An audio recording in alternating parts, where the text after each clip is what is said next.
So before we had our little babies, we had our fur babies. Should probably start with Medusa. She is our oldest pet, turning 10 this summer. I have had Medusa since she was a puppy. I got her from a breeder. It was one of those situations where you walk in and you're not planning to walk out with a dog, but you know you probably will. So Chad and I have been together for 8 years this year, and Medusa's 10. So I had Medusa 2 years before Chad and I were together, but instantly Medusa actually grew warm to Chad, which is wild. That was like a sign to me at the time that like we were meant to be, because she hates everybody. Medusa is your typical Chihuahua through and through. She is not friendly. She is aggressive. And she is like a one-person type dog. She is not a fan of the kids. She doesn't even acknowledge them when they're Franny's age at all. Now, her and Floyd have an interesting relationship. Floyd mostly harasses her, and she mostly gets angry with him. She's not like mean in the way, well actually yeah, she will nip at him, but Medusa doesn't have any teeth. She's got like 2 or 3 left. It's very common for small dogs to end up being toothless, especially by the time they're like Medusa's age. I don't know what it is, but I take her to get her teeth like professionally cleaned by like ultrasonic doggy teeth cleaning. That's just kind of how it goes. She'll probably be deaf and blind by the end of her lifetime. A Chihuahua's life expectancy is 17 years, so she's only maybe over half now. She is a long hair Chihuahua. She's pretty scraggly. Most long hair Chihuahuas are a little bit more like fluffy. Oh, she's got that little tongue that's starting to hang out because she doesn't have any teeth. She's got like one tooth that keeps her tongue in her mouth, but soon she'll be one of those dogs where her tongue just hangs out the side. You want your dinner, Medusa? Are you hungry? You hungry? You want to eat? Eat your dinner? Okay, let's go. We keep the pets' dishes on the stairs to keep the kids away from them, or like their water from spilling. This is actually a baby gate that pulls across. Medusa can do the stairs all the way to the top. She can get in the sleeping loft as well, but she doesn't like to go down the first step because it's a higher step down. She can do stairs. She's very active. She's very healthy. She loves hiking. She comes with us everywhere we go. She's a really good dog. I feel so bad because every time we go somewhere, she's so cute. People want to touch her or pet her or hold her, and she just doesn't like anyone. She doesn't really like people, and she's just not very friendly. So you get to admire her cuteness from afar. We also have a cat and a dog on the opposite spectrum of Medusa, who is like 120 pounds. Medusa is 4 pounds. So let's go outside and I will introduce you to the rest of the family.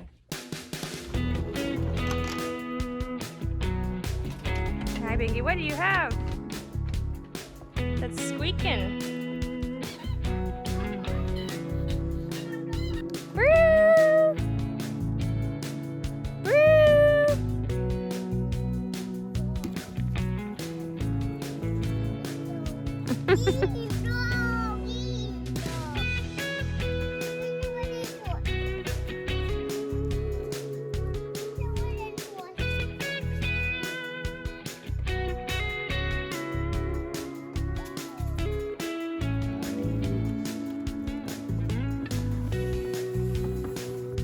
The next animal we've had in our house the longest is our cat Brew.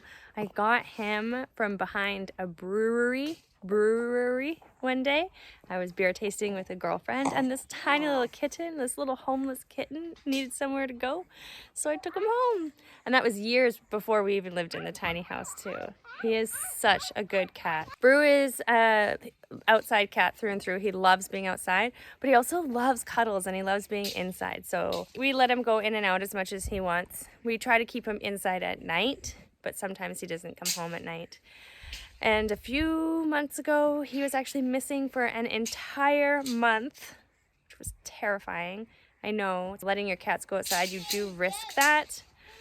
And some people are really against letting cats outside, but I've had cats my whole entire life and I feel like cruel to keep them locked inside. They are so happy outside. They're so in their natural element outside. If we keep him locked in the house, if he has an injury or something and we have to keep him locked in the house, is miserable. He is so sad. So I let him be free and I feed him and love him instead. Bingo is our newest family member. We got him after Floyd was born, and Chad actually got him from work because someone pretty much surrendered him to Chad's work. He works at a doggy daycare and hiking place, and they just couldn't take care of him anymore, and he was there for like a month or 2 months while he was looking for a new home. And so Chad was walking him at work and taking care of him and wanted to take him home. So that's how we got Bingo. He came home with Chad one day from work. He is a massive dog. He is a Bouvier des Flounders. He's a really good dog. He does have some mental health issues, which is why he was kind of surrendered. He needs to be kept busy. He needs something to do. He goes to work with Chad every single day. He does come into the tiny house. He sleeps inside every night. We don't keep him outside at night. He has a dog house out here, but he has like full reign of the yard as well. So he gets to go wherever he wants outside and come inside and sleep at night. Part of the reason we also built the mudroom actually was for when it's really rainy. He has somewhere to go and dry off inside with the wood burning stove. It's toasty and cozy. As you can see, he's furry. I like to keep him shaved down a bit, but he's extra cute when he's all fluffy. At Chad's work, they actually hike the dogs off leash in groups of like 10, 13 dogs sometimes. When Bingo goes to work with Chad, he gets to be free and run around, get lots of exercise, and be with Daddy all day long. So he has it pretty good now. He's a lot happier, I think, now than he was before. And I think Bingo's 4 years old. Brew! Hi, Brew!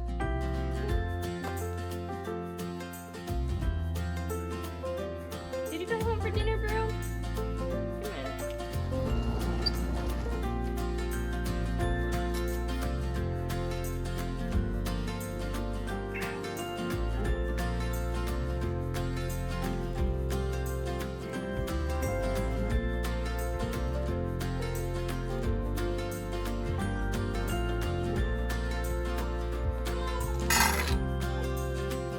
Brew really is the sweetest cat. He loves cuddles. He's great with the kids. He's very tolerant of Floyd.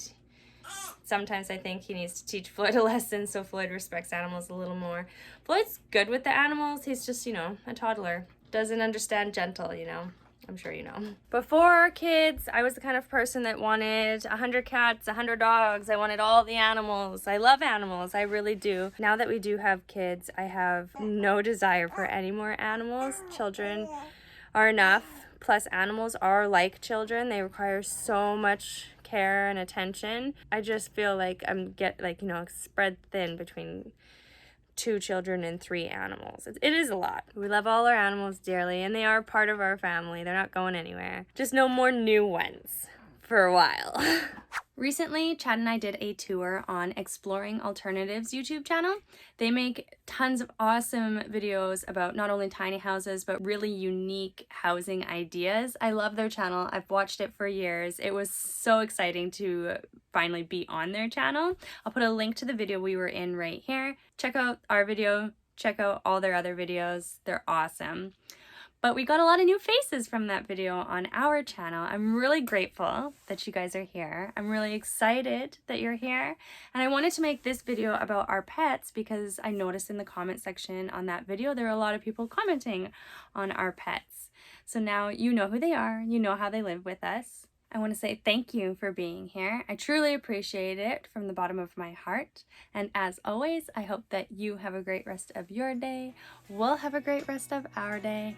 And we'll see you in the next video.